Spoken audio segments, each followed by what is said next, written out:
ഈ ആണുങ്ങൾ മാത്രമാണ് മിമിക്രി ചെയ്തേക്കുന്നത് കൂടുതലും.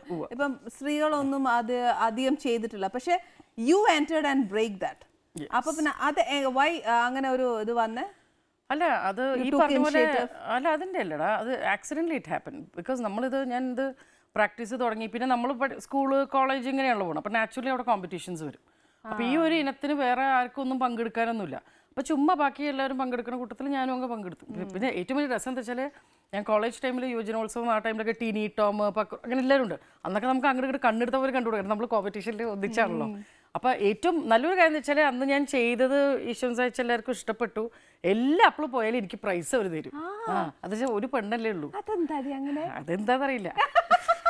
അപ്പോൾ ടീനി ടോം വരുന്നുണ്ട്, കൊണ്ടുപോകാൻ വേണ്ടി വരുന്നുണ്ട്. ഇതോടെ ഞാൻ ടി വിയെ കണ്ടപ്പോൾ ഞാൻ പറഞ്ഞിരുന്നു. ശരിക്കും എടുത്താൽ എനിക്ക് ഏറ്റവും കംഫർട്ട് ആയിട്ട് തോന്നുന്ന ഒരു ആർട്ടിസ്റ്റ് ഏതാ വർക്ക് ചെയ്യുമ്പോൾ, ഇമിറ്റേറ്റ് ചെയ്യുമ്പോൾ ഞാൻ ജയറാമേട്ടൻ അതല്ല എന്ന് വെച്ചാൽ ജയറാമേട്ടൻ ചിരിക്കണ ഒരു രീതിയുണ്ട്. ജയറാമേട്ടൻ എവിടെയെങ്കിലും വന്ന് എന്തെങ്കിലും കണ്ട് ചിരിക്കാന്ന് വെച്ചോ,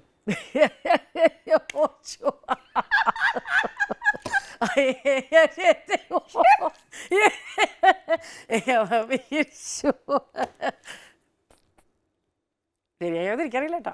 ശരിയായി കേട്ടതല്ലേ പ്ലീസ്. ഞാൻ നാളെ കണ്ടപ്പോൾ ഞാൻ പറഞ്ഞു ഞാൻ അതൊക്കെ ഇടയ്ക്കിടയ്ക്ക് അവിടെ ഇവിടെ കടിക്കേണ്ടെന്ന് പറഞ്ഞു. കാണിച്ചോ പറഞ്ഞു. സുരേഷ് ചേട്ടൻ നല്ലോണം ചെയ്യും. സുരേഷ് ചേട്ടന് എന്ന് വെച്ചാൽ സുരേഷ് ചേട്ടൻ കൂടുതൽ നടത്തായിരുന്നില്ലേ, നടത്തും. പിന്നെ അന്നത്തെ ഡയലോഗ് ആ ഒരു ഒറ്റ എന്താ ഓർമ്മയുണ്ടോ ഈ മുഖം. പക്ഷെ മുമ്പൊക്കെ നമ്മൾ സുരേഷ് ചേട്ടനെ കാണിക്കുമ്പോൾ നമ്മൾ സൗണ്ടിൽ കുറച്ച് ലെവല് താഴ്ത്തും. പക്ഷെ കുറച്ച് ഇപ്പൊ ബേസായി. മുമ്പ് ഓർമ്മയുണ്ടോ ഈ മുഖം അങ്ങനെയാണ്. ഇപ്പൊ ഓർമ്മയുണ്ടോ ഈ മുഖം അങ്ങനെ എന്ന് വെച്ചാൽ ആ ബേസ് വരുമ്പോ മുമ്പ് അത് വെച്ചാലല്ലേ എന്നെ എവിടെയെങ്കിലും വെച്ച് തന്നെ ഇത് മിമിക്രി ചെയ്യണമെന്ന് പറഞ്ഞാൽ അപ്പടി എവിടെ വരും. ഇപ്പൊ മുകേഷ് ചേട്ടൻ്റെ അടുത്ത് കുറെ ദിവസമായില്ലേ വർക്ക് ചെയ്തു. അതെ ഒന്ന് പറഞ്ഞു മുകേഷ് ചേട്ടൻ എന്തെങ്കിലും മാനറിസംസ്?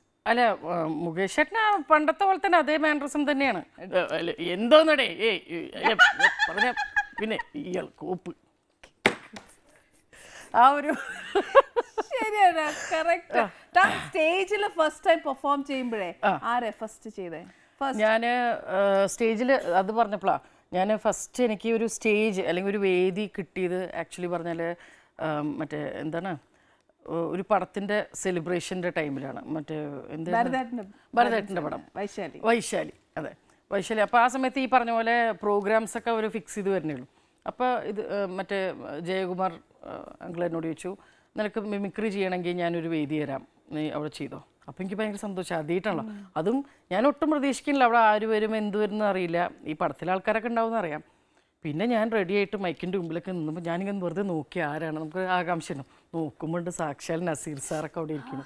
ഞാനങ്ങട് അപ്പോൾ നമുക്കങ്ങടെ എന്താ ചെയ്യേണ്ടത് അറിയില്ല. ഞാനന്ന് എല്ലാവരും ഈ പറഞ്ഞ പോലെ എല്ലാം മിമിക്രി ചെയ്തുകൊണ്ടിരിക്കുന്ന കൂട്ടത്തിൽ തന്നെ ഞാൻ നസീർ സാറെ എണീച്ചിങ്ങനെ ഞാൻ ആദ്യം വെച്ചു ഇഷ്ടപ്പെടാനായിട്ട് എണീച്ചു പോകുന്നു. നോക്കുമ്പോൾ അതേപോലെ സ്റ്റേജിൽ കയറി വന്നിട്ട് എൻ്റെ തലയിൽ ഇങ്ങനെ കൈവച്ച് അനുഗ്രഹിച്ചു. നിന്റെ കലയാൽ നീ എന്നും അറിയപ്പെടും എന്നും പറഞ്ഞിട്ട്. കാരണം അത് എനിക്ക് തോന്നുന്നു അതൊരു വലിയൊരു എനിക്ക് നസീർ സാർ അവർ അന്ന് ചെറുതല്ലേ അവർ ചെറിയ സാധനം ഉണ്ടല്ലോ അങ്ങനെ അതിങ്ങനെ ചെയ്ത് കണക്ട് ചെയ്ത് പോയിരുന്നു.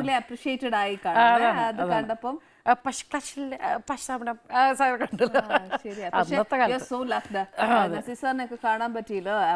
അതെല്ലാം പോട്ടെ, എന്നാ ഭാഗ്യം നോക്കിയേ അദ്ദേഹത്തിന് ഒരു ബ്ലെസ്സിങ്സ് കിട്ടുക എന്നൊക്കെ പറയുന്നല്ലേ. എനിക്കൊന്നും അതുകൊണ്ടായിരിക്കും ഇന്നിപ്പോ ഞാൻ ഇവിടെ വരെ ഇരിക്കണത്. ചിലപ്പോൾ അതുകൊണ്ടായിരിക്കണം ആ ഒരു അനുഗ്രഹം. കാരണം നമ്മൾ കുറേ നാൾ സിനിമയിലുണ്ടായിരുന്നു, പിന്നെ ഉണ്ടായില്ല, ഗ്യാപ്പും എല്ലാം. എന്നിട്ടും തിരിച്ചു വന്നപ്പോൾ പോലും ആൾക്കാർ ഇരുകൈ നീട്ടി സ്വീകരിക്കല്ലേ. സത്യമാണോ? അപ്പൊ അത് എനിക്ക് തോന്നുന്നൊരു വലിയൊരു അതെന്നാന്നുള്ള സത്യം ഞാൻ പറയട്ടെ. ഇതേണ്ട ഇപ്പൊ ഞാനും 10-20 വർഷം കഴിഞ്ഞതിന് ശേഷമല്ലേ ഷോ ചെയ്യുന്നേ. പ്രസീത താനും ഒരു ഗ്യാപ്പിന് ശേഷമാണ് വരുന്നേ. ബിക്കോസ് നേരത്തെ നമ്മൾ പറഞ്ഞല്ലേ നമ്മുടെ മനസ്സ് so broad, so positive, so energetic. നമ്മുടെ മനസ്സിൽ നമ്മളൊന്നും വെച്ചേച്ചൊന്നും അല്ലല്ലോ വർത്താനം പറയുന്നത്. അന്നേരം പിന്നെ നമ്മുടെ പ്രേക്ഷകർക്ക് എന്നാ നമ്മളെ എന്നാന്നുള്ളത് നമ്മളോട് നല്ലോണം അറിയാം അല്ലേ. നമുക്കൊന്നും മനസ്സിനകത്ത് വെച്ച് പെരുമാറാൻ അറിയാൻ മേല. സത്യമാണ്. പക്ഷെ ഇപ്പൊ ഒരു കാര്യം എനിക്ക് അറിയാനുള്ള എന്നാന്നറിയോ, ഈ ഭക്ഷണം നിനക്ക് വേണ്ടിയിട്ടാണോ കൊച്ചിന് വേണ്ടിയിട്ടാണോ? ഇത് ശരിക്കും പറഞ്ഞ ഞാൻ കൊച്ചിന് വേണ്ടിയിട്ട് ചെയ്തതാ. കൊച്ചിനെ കൊണ്ടുവരാൻ ഞാൻ അല്ല അവനെ കൊണ്ടുവന്നാ പിന്നെ പണിയെടുത്ത് ഒരു വഴിയോ. അതാ അവൻ ഫുൾ ടൈം ചോദിച്ചോണ്ടിരിക്കും. പക്ഷെ എന്നാലും ഞാൻ വിചാരിച്ചു എന്റെ കൊച്ചു വരുമായിരിക്കും എന്നേ. അന്നേരം പിള്ളേർക്കെല്ലാം സ്റ്റാർട്ടേഴ്സ് ഒക്കെ ഏറ്റവും ഇഷ്ടം. അപ്പൊ അതിനു വേണ്ടിട്ട് ഉണ്ടാക്കിയതാ. കൊച്ചിനോട് പ്രത്യേകം പറയണം അമ്മ കഴിച്ചിട്ട്. ഇല്ല ഞാൻ അത് എന്തായാലും പറയും, ഉറപ്പായിട്ടും പറയണേ. അപ്പൊ ഞാൻ ഇനി തരട്ടെ, വെപ്രാളം കൊണ്ടൊരു ഞാൻ അങ്ങ് തരാം. അല്ലെ പിന്നെ ഇനിയിപ്പൊ ഇങ്ങോട്ട് കയറി എടുത്ത് വെച്ചാൽ ഒക്ക് കേട്ടോ. ഞാൻ വെള്ളം റെഡിയല്ലേ? ഹലോ, നീ എന്ത് തയ്യാറെടുക്കുന്ന ഏതാണ്ട് യുദ്ധത്തിനൊക്കെ പോകാൻ പോകുന്ന പോലെ. Control control. മുമ്പ് നമ്മളെ എത്രയോ പേര് കണ്ടോണ്ടിരിപ്പുണ്ട്. ഇവർക്കൊക്കെ ഉണ്ടാ എന്റെ പ്രേക്ഷകർ എന്തായാലും ഇത് വീട്ടിലുണ്ടാക്കി നോക്കും. ഇതിന്റെ റെസിപ്പി എനിക്ക് തരണം. പിന്നെന്താ തരാലോ. ഇതെന്തായിരുന്നു? ഇത് റെഡ് കൂളർ, റെഡ് ഫ്രൂട്ട്സ് ഇട്ടിട്ട് മാത്രം ചെയ്തത്. ഓ, ആപ്പിളൊക്കെ ഇട്ടിട്ട്. ആപ്പിളാ? ആപ്പിളിന്റെ തൊലിയേ റെഡ് ഉള്ളൂ. ഓ, അത്രേ ഉള്ളൂ? അതെ. എനിക്ക് കുക്കിങ്ങിനെ കുറിച്ച് ഭയങ്കര നോളജ്. അവിടെ ഒന്നും പറയാൻ പറ്റില്ല. പ്ലീസ് ഒന്ന് പറഞ്ഞു തരുമോ തന്റെ ഭക്ഷണ രീതിയും താൻ വീട്ടിൽ കൊച്ചിന് കൊടുക്കുന്ന കാര്യങ്ങളും? അല്ല, ഞാൻ അവനെന്ന് വെച്ചാല് അവന് ഞാൻ ഉണ്ടാക്കണതിൽ ഏറ്റവും ഇഷ്ടം മറ്റേ നമ്മൾ ആ ഒരു ഉണ്ടച്ചമ്മന്തി ഉണ്ടാക്കില്ലേ, അതാണ് അവന് ഏറ്റവും ഇഷ്ടം. അതുണ്ടെങ്കിൽ അവന് അതും ചോറും മാത്രം മതി. ബാക്കി ഞാൻ സാമ്പാർ, ചിക്കൻ കറി ഇതൊക്കെ ഉണ്ടാക്കും. പക്ഷെ എന്നാലും അവന് കൂടുതൽ ഇഷ്ടം എൻ്റെ ചേച്ചി ഉണ്ടാക്കണ. എന്താന്നറിയില്ല. ഇപ്പൊ മനസ്സിലായില്ലേ? എല്ലാവർക്കും എല്ലാ കാര്യവും മനസ്സിലായി. അല്ല, എന്നോട് ഇതുപോലെ ആരോ ഈ കുക്കറി ഷോ അല്ല, അതിൻ്റെ ഒരു ഇന്റർവ്യൂവിൽ ഇങ്ങനെ കുക്കിങ്ങിന്റെ ABCD ഒന്നും അറിയില്ലല്ലേ. ഞാൻ പറഞ്ഞ കുക്കിങ്ങിൽ ABCD ഇല്ലല്ലോ. കറക്റ്റാ. ഇതെല്ലാം പോട്ടെ, കൊച്ച് ഓക്കെ. താന്റെ ഡെയിലി റൊട്ടീൻ എന്ന് പറഞ്ഞേ. ഞാനേ ആനീസ് കിച്ചൺ പറഞ്ഞപ്പോ ഞാൻ വിചാരിച്ചത് ഇതൊരു പോലീസ് സ്റ്റേഷനാണ്. എന്നാടോ ചെയ്യുന്നത്? രാവിലെ എത്ര മണിക്ക് എണീക്കും? 8 മണി. 8 അതിന് മുമ്പ് എനിക്ക് 6 മണി. കാരണം ഇവർക്കൊക്കെ പോകണ്ടേ. അപ്പൊ പിന്നെ നാച്ചുറലി ആ കാര്യങ്ങളൊക്കെ എല്ലാം പക്കയാണ്. എല്ലാം ടൈം മാനേജ്മെന്റ് കറക്റ്റ് ആയിട്ട് ചെയ്യണല്ലോ. ഹോളിഡേസ് ആണെങ്കിൽ പിന്നെ ഞാൻ രാവിലെ 9 മണി അല്ല, ഒരു 10:30.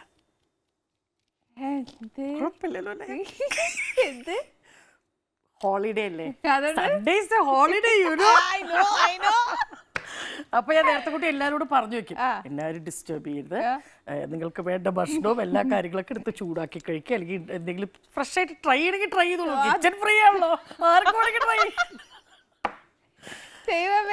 പ്രസീത, അച്ഛൻ ഇപ്പൊ എവിടെയുണ്ട്? അച്ഛൻ ചെന്നൈയിലുണ്ട്. ആണോ? തന്റെ കൂടെ അല്ലേ? അച്ഛൻ സ്വന്തം കഞ്ഞി ഉണ്ടാക്കി കൂടി. നന്നായി. എന്റെ പൊന്നച്ച അവിടെ തന്നെ നിന്നാ മതി. മോളോട് വല്ലപ്പോഴും ഒന്ന് അന്വേഷിച്ചു പോയാ മതി. സൺഡേ അച്ഛൻ പട്ടിണി കിടന്നു വെച്ചാ. അല്ല, അച്ഛനവിടെ പഠിച്ചു. സൺഡേ അച്ഛൻ പറയാം അന്ന് കഞ്ഞി കുടിക്കാൻ. കൊച്ചു ഹാപ്പി. അവന് യൂസ്ഡ് ആയി. മോനിപ്പോ എത്രയായി? അവൻ ഇപ്പൊ 8ാം ക്ലാസ്സിൽ പഠിക്കണു. 13 വയസ്സ്.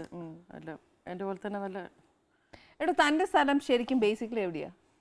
സ്ഥലം ബേസിക്കലി എന്ന് വെച്ചാൽ ഞാൻ അത് മഴയത്ത് മുൻപേ ടൈമിൽ മമ്മൂക്ക ചോദിച്ച പോലെ പ്രസീത എവിടെ ജനിച്ചു. അപ്പം ഞാൻ പറഞ്ഞു അമ്മ കോഴിക്കോട്, അച്ഛൻ പാലക്കാട്, ഞാൻ ജനിച്ചു കൊച്ചിയില എന്ന് പറഞ്ഞ പോലെ. അതാണ് അല്ല സത്യാവസ്ഥ. അമ്മ കോഴിക്കോട്. അപ്പോൾ അതിനു വേണ്ടി അച്ഛനും അമ്മയും അവിടേക്ക് ട്രാവൽ ചെയ്ത് വന്നു. എന്താ ചെയ്യാ? അസലല്ലേ, അസൽ കൗണ്ടറാണോ തന്നല്ലേ? അതിനു വേണ്ടി അച്ഛനമ്മയും കൊച്ചി വരെ ട്രാവൽ ചെയ്താണോ? സ്പെഷ്യൽ എന്താ പറയാ, ഹാൻഡ് ഷേക്ക് കൊടുക്കണം മമ്മൂക്കായി.